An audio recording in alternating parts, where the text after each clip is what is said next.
आज मैथ्स में नया चैप्टर स्टार्ट करते हैं जो है इन्वर्स ट्रिग्नोमेट्री। तो अपन ने मैट्रिक्स कंप्लीट कर लिए, डिटर्मिनेंट्स, रिलेशन, फंक्शंस। अब करते हैं इन्वर्स ट्रिग्नोमेट्री। डिफ्रेंसिएशन तो स्कूल में ही हो गया था, ठीक है। ये पार्ट 1 है इन्वर्स ट्रिग्नोमेट्री का। जो चैप्टर्स वे हैं उसमें अगर कोई किसी को डाउट आता है, you can ask me without any hesitation, right. देखो इन्वर्स पहले समझते हैं। साइन 60 है, सोचो साइन 60 का वैल्यू क्या है, √3/2। अगर साइन RHS में गया तो क्या बन गया, साइन इनवर्स √3/2। वैल्यू क्या होता है 60 डिग्री, विच इज़ 5/3। तो इनवर्स में ये वैल्यूज लिखे रहेंगे, अपने को ये डिग्री निकालना है, थीटा निकालना है। ये इनवर्स के जगह थोड़ी जगह आर्क साइन √3/2, आर्क भी लिखा होता है थोड़े स्टैंडर्ड बुक्स में। आर्क का मतलब इनवर्स ही होता है। आर्क साइन √3/2 मतलब इनडायरेक्टली ये क्या पूछ रहा है, साइन इनवर्स √3/2। और एक चीज़ देखो, साइन इनवर्स एक्स को अपन 1/sin x नहीं लिखना है, कभी भी मत लिखना, ऐसा नहीं लिख सकते हो। Sine inverse x is never equal to 1/sin x या कॉस इनवर्स एक्स। कोई भी इनवर्स को 1/θ नहीं लिख सकते हो। कोई भी ट्रिग्नोमेट्री फंक्शन को 1/θ मत लिख देना, ठीक है ना। अब देखो inverse function, inverse of a function, inverse उसी फंक्शन का एग्जिस्ट होता है which is a bijection. Already अपन पढ़ चुके हैं, जो 1 और ऑन 2 हो। जो ट्रिग्नोमेट्रिक फंक्शंस होते हैं वो सारे के सारे पीरियोडिक फंक्शंस होते हैं। पीरियोडिक फंक्शन मतलब ऐसे फंक्शन जिनका वैल्यूज चेंज होते रहता है after fix interval of time. देखो 0 टू फर्स्ट क्वाड्रेंट में, फिर सेकेंड क्वाड्रेंट में, फिर थर्ड क्वाड्रेंट में, फिर फोर्थ क्वाड्रेंट में, उसके बाद वापस क्या आ जाएगा, फर्स्ट क्वाड्रेंट में आ जाएगा, घूम फिर आगे। एक फिक्स इंटरवल टाइम के बाद वैल्यूज सेम आते रहेगा, चेंज होते रहेगा। समझ में आ रहा है। इसलिए ट्रिग्नोमेट्रिक फंक्शंस को क्या बोलते हैं, पीरियोडिक फंक्शंस। अब देखते हैं, देखो ये टेबल, आज केवल इंट्रोडक्शन होगा। ट्रिग्नोमेट्रिक फंक्शन ले रहा हूँ, डोमाइन और प्रिंसिपल ब्रांच क्या होगा। Sign inverse x domain, maximum value क्या हो, मैक्सिमम और मिनिमम -1 और 1। डोमाइन मतलब जो मैक्सिमम और मिनिमम वैल्यू होगा वो, ठीक है। अब ब्रांच क्या होगा, देखो -π/2 से π/2। ये कैसा आया, देखो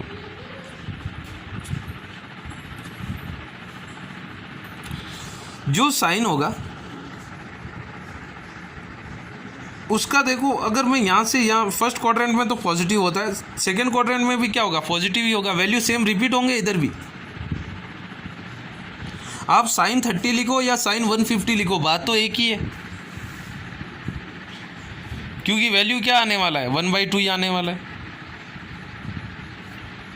लेकिन अगर मैंने ये लेके आ गया इधर -π/2 से +π/2 यहाँ ले लिया, ये क्या है -π/2, ये इनडायरेक्टली ये इधर साइन क्या होता है, नेगेटिव होता है फोर्थ क्वाड्रेंट। तो अपन को ये प्रिंसिपल ब्रांच उस पर का लिखना है जहाँ वैल्यूज चेंज हो, दो कॉन्जिक्यूटिव क्वाड्रेंट्स जहाँ वैल्यूज चेंज हो। वही अगर मैं पाई इधर लिखता, 0 to π डायरेक्ट लिख देता, तो वैल्यूज सेम ही आते। जो फर्स्ट क्वाड्रेंट 0 to π मतलब first quadrant second quadrant, sine के वैल्यू सेम ही आएंगे, पॉजिटिव ही। वही कॉस के देखो, कॉस इनवर्स एक्स का डोमाइन और range, domain -1 to 1। Principal branch क्या होगा, देखो कॉस फर्स्ट क्वाड्रेंट में पॉजिटिव, सेकंड क्वाड्रेंट में नेगेटिव। तो इधर इससे जो पॉजिटिव आएगा नेक्स्ट में क्या आएगा, नेगेटिव आएगा। तो डायरेक्ट इधर फर्स्ट क्वाड्रेंट कहाँ से स्टार्ट होता है, 0 to π। tan x कुछ भी डोमाइन हो सकता है इसका, कोई भी रियल वैल्यू, क्योंकि क्या क्या होता है 0, 1, 1/√3, √3, इन्फिनिटी, 90 इन्फिनिटी होना है ना, इन्फिनिटी अनडिफाइंड, कोई भी वैल्यू। अनडिफाइंड मतलब कोई भी वैल्यू, तो कुछ भी रियल वैल्यू हो सकती है डोमाइन। वही इसकी प्रिंसिपल वैल्यू होगी। देखो अच्छी तरह नोट करना, ये दोनों ओपन इंटरवल में, क्लोज इंटरवल में, मतलब -π/2 और π/2 भी ले सकते हैं साइन के अंदर, और कॉस के अंदर 0 और π भी ले सकते हैं। लेकिन जो tan है उधर -π/2 और +π/2 नहीं ले सकते। क्यों, साइन π/2 मतलब 90, साइन 90 इन्फिनिटी, अनडिफाइंड आ जाएगा। नेगेटिव हो या पॉजिटिव हो, अनडिफाइंड ही आएगा ना। tan 90 लेंगे तो अनडिफाइंड। लेकिन ये -π/2 to π/2 कैसा लिया, देखो अब देखो अच्छी तरह देखना, फर्स्ट से थर्ड क्वाड्रेंट, फर्स्ट क्वाड्रेंट में क्या आएगा, tan पॉजिटिव, सेकेंड क्वाड्रेंट में भी क्या आएगा, नेगेटिव। तो मैं 0 to पाई भी लिख सकता हूँ, कॉस लिख सकता हूँ, जो कॉस का है वही लिख सकता हूँ यहाँ, समझो अच्छी तरह। लेकिन tan थीटा क्या होता है, sin theta by cos theta, directly proportional आ रहा है, inversely proportional to cos theta, directly proportional to sin theta, इसलिए मैं साइन में लिख रहा हूँ। तो साइन जहाँ नेगेटिव और पॉजिटिव है वही ले रहा हूँ मैं। साइन भी फर्स्ट क्वाड्रेंट में पॉजिटिव, फोर्थ क्वाड्रेंट में नेगेटिव, tan भी थर्ड में भी होता है, लेकिन थर्ड तक नहीं जाना है, अपन को सीक्वेंस, कंटिन्यू सीक्वेंस में जाना है। तो tan भी क्या होगा, फर्स्ट में पॉजिटिव और फोर्थ में नेगेटिव, अलग अलग वैल्यू आएंगे ना, समझ में आ रहा है। तो फर्स्ट क्वाड्रेंट इधर क्या हो गया, -π/2 0, ये क्या हो जाएगा, इधर से जाएंगे तो -π/2 और +π/2। साइन का मैंने ओपन क्लोज लिया है, इसका मतलब -π/2 और π/2 पे भी वैल्यू डिफाइंड है। sin 90 क्या होता है 1, वही cos 90 tan 90 लेंगे तो अनडिफाइंड आ जाएगा, इसलिए ओपन इंटरवल लिया हूँ। ठीक है ना। अब कॉट देखो क्या हो सकता है, कोई भी रियल नंबर 10 के जैसा ही, 0 to पाई सेम, ओपन लिया हूँ फिर से, क्योंकि tan 0 अनडिफाइंड, tan 180 भी अनडिफाइंड आएगा। 0 to पाई क्यों, tan थीटा क्या होता है, cos theta by directly proportional to cos theta. तो cos फर्स्ट और सेकेंड क्वाड्रेंट में अल्टरनेटिव, फर्स्ट में पॉजिटिव, सेकेंड में नेगेटिव, वैसा ही cot भी आएगा, tan भी आएगा, लेकिन tan directly proportional to sine, इसलिए इन टर्म्स ऑफ साइन लिख रहा हूँ मैं, और cot directly proportional to cos, इसलिए इन टर्म्स ऑफ cos लिख रहा हूँ। वही कोसिकेंट थीटा का डोमेन क्या होता है, -∞ से -1 हो सकता है, यूनियन 1 to ∞ भी हो सकता है, -π/2 to π/2, एक्सेप्ट 0 मतलब क्यों, 0 पे अनडिफाइंड है,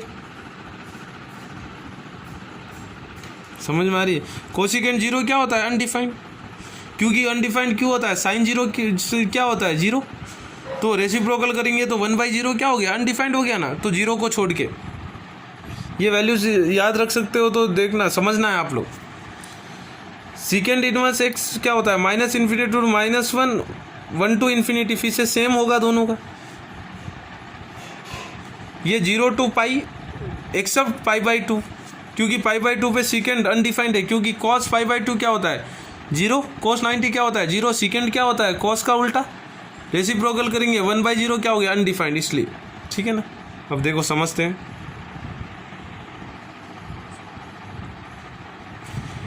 फाइंड द प्रिंसिपल वैल्यूज लिखना है डायरेक्टली। cos इनवर्स √3/2, प्रोसीजर देख लो, जो cos थीटा दिया हुआ है तो cos theta equal to x, theta equal to क्या हो गया, cos इनवर्स x।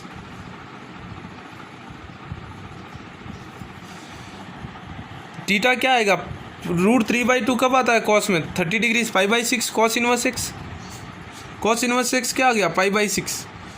तो cos इनवर्स √3/2 का वैल्यू क्या है, आप डायरेक्टली लिख सकते हो, ये direct one stop.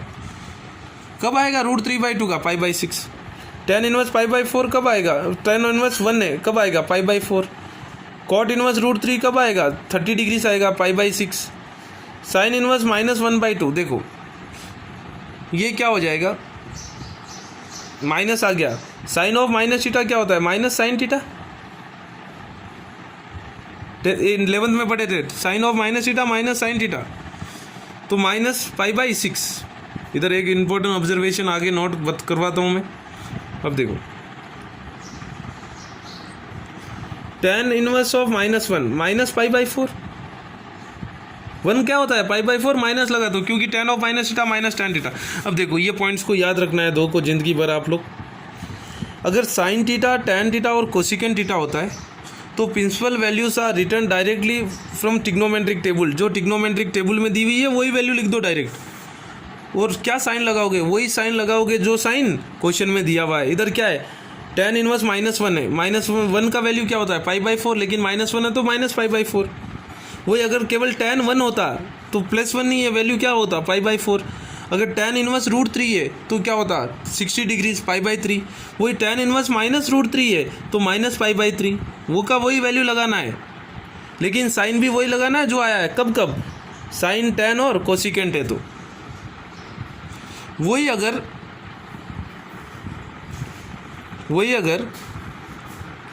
cos theta secant theta और कॉट थीटा में आता है, नेगेटिव वैल्यूज की बात कर रहा हूँ। पॉजिटिव वैल्यू तो डायरेक्टली लिखना है दोनों में से पूरे ट्रिग्नोमेट्री के लिए। और अगर साइन टेन और कोसिकेंट होते हैं तो पॉजिटिव को लिए पॉजिटिव लिखोगे, नेगेटिव के लिए नेगेटिव लिखोगे। Cosecant cos theta secant theta और कॉट थीटा पॉजिटिव के लिए तो पॉजिटिव लिखोगे, लेकिन नेगेटिव के लिए क्या करोगे, पाई माइनस थीटा करोगे। क्या करोगे, pi minus theta. And positive values are return directly from the table, जो ट्रिग्नोमेट्रिक टेबल है वहाँ से डायरेक्टली लिख दोगे। लेकिन नेगेटिव वैल्यू दिया है तो क्या लिखोगे, पाई माइनस थीटा। थीटा क्या आएगा, जो वैल्यू ट्रिग्नोमेट्रिक टेबल में से आएगी। जो ट्रिग्नोमेट्रिक टेबल क्या है 10th में बनाई हुई थी ना, वही। कॉस इनवर्स -1/2 है, -1/2 आ गया। 1/, तो माइनस है तो 1/2 की वैल्यू क्या होती है 60 डिग्रीज π/3, लेकिन माइनस है तो क्या करेंगे, पाई माइनस थीटा। पाई थीटा क्या है, π/3, 2π/3। उसी प्रकार कॉट इनवर्स 1 कब आएगा, π/4। माइनस है तो क्या है, पाई माइनस π/4। याद रखना है, कोसिकेंट थीटा सेकेंड थीटा और cot theta pi minus theta करेंगे अगर नेगेटिव है तो। पॉजिटिव है तो वो के वही वैल्यू। वही cos इनवर्स 1/2 पॉजिटिव है, डायरेक्ट π/3 लिखोगे। सेकेंड इनवर्स -2/3 है, फिर से माइनस आ गया। पाई माइनस -2/√3 कब आता है, 30 डिग्रीज। 30 डिग्रीज मतलब π/6, पाई माइनस π/6, 5π/6। वही सेकेंड 2π/3 है, पॉजिटिव है, डायरेक्टली π/6। समझ में आई। अगले वैल्यू देखो, सेकेंड इनवर्स -√2। √2 कब आता है, 45 पे आता है सेकेंड पे, लेकिन नेगेटिव है तो क्या करेंगे, पाई में से माइनस करेंगे थीटा। Pi minus π/4, 3π/4। ठीक है, देखो ये सेकेंड मॉडल ऐसे भी क्वेश्चन आ सकते हैं, सिंप्लीफिकेशन। कॉस इनवर्स 1/2 + 2 साइन, दोनों पॉजिटिव है। को 1/2 कब आता है, π/3। साइन का 1/2 कब आता है, π/6। ये आता है 60 डिग्रीज, ये आता है 30 डिग्रीज। 30 मतलब π/6, 60 मतलब π/3। ये 2 1 जा 3 जा कैंसिल कर दिया, π/3 + π/3 2π/3। अब देखो tan inverse 2 cos 2 sign inverse 1/2। ऐसे क्वेश्चन देते हैं, अपन सिंप्लीफाई करते हैं इनटू आउट, मतलब अंदर से स्टार्ट करेंगे सिंप्लीफिकेशन और बाहर की तरफ जाएंगे, अंदर के मिडिल से क्वेश्चन से। साइन इनवर्स 1/2 कब पॉजिटिव है, कब होता है 1/2 कब होता है, 30 डिग्रीज π/6। 2 एज इट इज रखा हूँ, ये 2 इंटू साइन इनवर्स 1/2 के लिए π/6 लिख दिया। 1 जा 3 जा कैंसिल, क्या बच गया, tan इनवर्स 2 cos π/3। cos π/3 मतलब cos 60 का वैल्यू क्या है 2 कैंसिल हो गया, क्या बच गया, tan इनवर्स 1। tan इनवर्स का 1 का वैल्यू क्या है, π/4। That's it. आई बात समझ में। आगे देखते हैं question. cos inverse 1/2 -2 sign inverse -1/2। cos inverse 1/2 कब होता है, 60 डिग्रीज π/3 माइनस, मैंने क्या बोला, साइन tan और कोसिकेंट आता है तो माइनस वैल्यू लगाना है और माइनस सिंबल लगा के वैल्यू फ्रॉम ट्रिग्नोमेट्री। 1/2 कब आता है, π/6। माइनस है तो minus π/6, minus into minus plus π/6। 1 जा 3 जा कैंसिल हो गया, π/3 + π/3 2π/3। और एक क्वेश्चन देखते हैं, tan inverse 1 + cos inverse -1/2 + sine inverse -1/2। tan 1 positive ही है, π/4। इधर नेगेटिव है, cos में नेगेटिव आएगा तो क्या करोगे, पाई माइनस थीटा। 1/2 कब आएगा, 60 degrees π/3, pi minus π/3। Sine negative है, -1/2, नेगेटिव वैल्यू साइन लगा के वैल्यू ट्रिग्नोमेट्री टेबल कब आएगा, 1/2, 30 degrees π/6 minus as it is -π/6 plus into minus हो गया, ब्रैकेट खोल दिया, π/4 + 2π/3 -π/6। एलसीएम क्या है 12, क्या आएगा 9π/12, 3π/4। ठीक है ना, डायरेक्ट सिंप्लीफिकेशन। नेक्स्ट चलते हैं, tan inverse -√3 minus secant inverse -2 + cosecant inverse 2/√3 plus ये √3 कब आता है, 60 डिग्रीज π/3। सेकेंड नेगेटिव आ गया तो कैसा लिखोगे, पाई माइनस थीटा लिखोगे। 2 कब आता है, 60 डिग्रीज आता है, -π/3। कोसिकेंट क्या है, पॉजिटिव ही है, डायरेक्ट π/3। क्या होगा, π/3, पाई माइनस π/3 क्या हो गया, 2π/3 हो गया, माइनस से डब्बा खोल दिया, -2π/3 + π/3 एज इट इज। ये π/3 + π/3 2π/3 -2π कैंसिल, क्या हो गया 0। फिर देखो tan inverse root 3 minus secant inverse minus 2, tan inverse root 3 plus ये पाई बाई 3, सेकेंड में नेगेटिव आ गया तो पाई माइनस टीटा, अब 2 कब आता है पाई बाई 3, एलसीएम लेंगे 2 पाई बाई 3, अब क्या हो जाएगा पाई by 3 plus into minus 2 pi by 3 क्या होगा माइनस पाई बाई 3। ठीक है, अब आगे थोड़े फार्मूले देखते हैं। Sign inverse of sine theta होता है sine theta, cos inverse of cos theta होता है theta, tan inverse of tan theta होता है टीटा। लेकिन टीटा कहाँ बिलोंग करना चाहिए, उनके प्रिंसिपल टेबल में, प्रिंसिपल वैल्यूज़ के अंदर। मैंने बताई थी ना स्टार्टिंग में टेबल, डोमाइन के साइड में था ना प्रिंसिपल चार्ट, उसके अंदर cosecant inverse of cosecant theta होगा टीटा। अब देखो एग्जांपल देख लो, sine inverse of sine pi by 4 है, साइन और साइन इनवर्स कैंसिल, क्या हो गया पाई by 4, cos inverse cos pi by क्या होगा पाई बाई 2, टीटा आ रहा है ना, यही फार्मूले यहाँ लगा रहा हूँ। Sign inverse of sign 2 pi by 3, 2 pi by 3 तो माइनस 90 और प्लस 90 के बीच में नहीं होगा, तो इसको करने के लिए क्या करते हैं अपन, पाई माइनस, ट्रिग्नोमेट्री में पढ़े थे, पाई माइनस जो टीटा है 2 पाई बाई 3 क्या हो जाएगा पाई by 3, pi minus 2 pi by 3 क्या हो गया पाई बाई 3। ठीक है,